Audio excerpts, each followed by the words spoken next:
That is the same as digital. That's at big scale. I mean, we're talking $5 to $100 million companies. Right.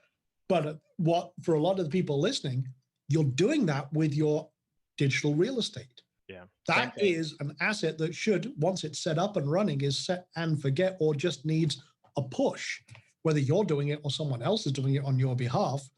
Or if you have a project manager, like I have, with some of my companies, I have project managers and business managers.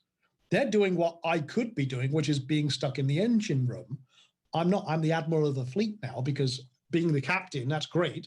But now I'm the admiral of a whole load of assets that are running 365. And that's what everyone listening to this should consider themselves as their goal, is to have many assets doing and building revenue, building up your kind of capital and allowing you the freedom to do more. Because what we talk about being unhustled is being able to do what you want, when you want, and have the resources, time and money, to actually do it. And it's kind of very similar to what you were saying earlier on, is it's the same kind of mantra, but it allows you then to focus on what's more important.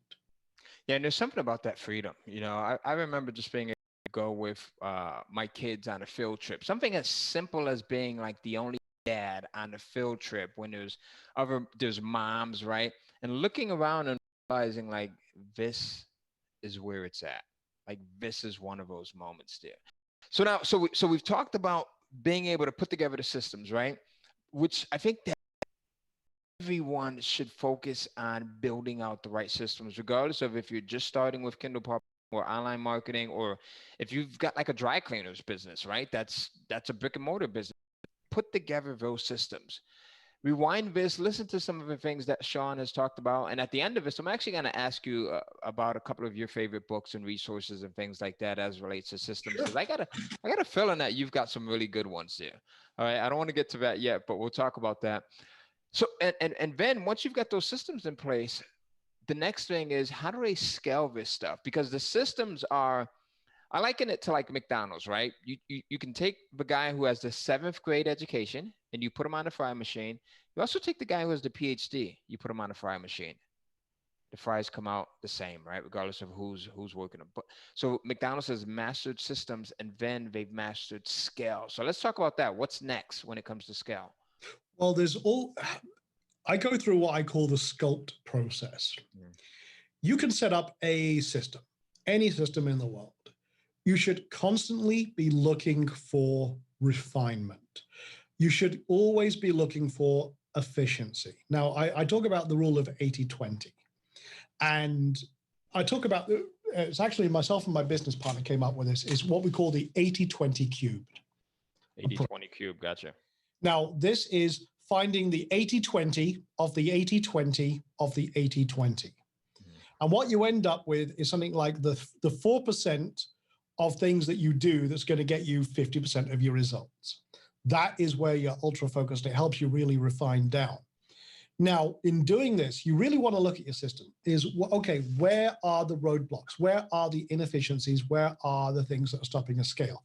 Is it price? Is it marketplace? Is it diversification? Where can we go next? Is the system simple enough to stand on its own 2 feet, or does it require too many resources?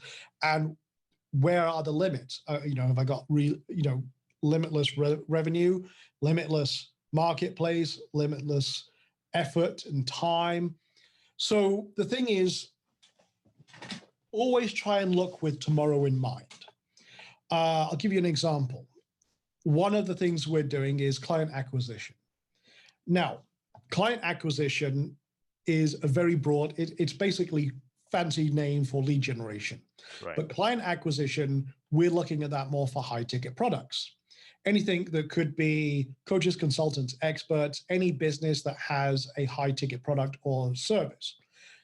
Okay, so where do we go, and where's our problem points before we start planning things out? Well, what market do we want to go into? Where are our audience going to be? What are their big challenges? So we can actually, one of the things to scale is really understanding where you want to go and then what's beyond that. So we usually talk about 2 things. Where am I right now? Where do I want to be in any business or project or what have you?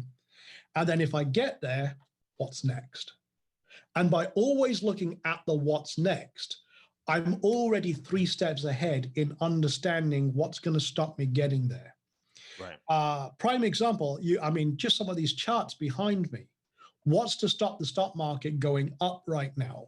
What am I looking ahead for? And right now we're in the election cycle at the time of recording this. We also have a rise in COVID-19. So what are the things that are going to stop the market going up? Probably a little fear and uncertainty. But what happens when that fear and uncertainty, or the nervousness and volatility, as we call it in the market space, what's going to happen when that stops? Yeah. So I'm always asking those questions, and those questions and those problems and anticipating those problems allow me to plan in advance so that I can scale. We were talking about webinars earlier on. Am I going to be limited? If the subject of this one webinar is going into a limited pool of possible customers, I'm not going to scale very far. Yeah. If that pool is small, okay, then do I need to expand it to play in a bigger pool where there's new customers coming in all the time? This relates to Kindle publishing as well. If I'm creating a Kindle asset that's talking about the art and science of cat herding, it's going to be a very small market. You've got 7 people that want that, right? Yeah, there's going to be a very small group. Yeah. And, professional cat herders, I think, is a very limited industry. However, if I'm talking about keto weight loss, yeah, and if I'm talking about the carnivore diet, which is something I've got into recently myself and lost a lot of weight with it, then, there's always going to be people who want to lose weight. You open it up to millions of people long term. Like, I've got weight loss books that I published 11 years ago that are still making me money to this day. It's insane. And I'll tell you this, and probably you don't even know, I haven't told you this, but many, many years ago, Ty told me, and I've got to say this has got to be at least 8 years ago. Right. When Ty was telling me about Kindle publishing and everything else, I actually hired some people in the Philippines at scale to create a whole load of books. And one of them was a weight loss book, which is still selling today. Yeah. I completely forgot about it. Every now and then, I haven't done it for years. Don't get me wrong, guys. I'm not going to say I'm a Kindle publishing expert in any way. I did it as an experiment. I hired a whole load of writers for like 2 months. We knocked out about 12 books. Yeah. And they are very small, very short. And they all go to an affiliate product that still exists, yeah, which amazes me, but I did put it through a redirect link. But it still makes me money today. And it was one of the weight loss ones that was only a 30-page, basically elongated article, in all fairness. But it was talking about what was called at that time the paleo diet. Yeah, it was one of the things. And we were focusing on that. It was a fancy article that lasted 30 pages with big bold text and went to an affiliate article. It still sells today.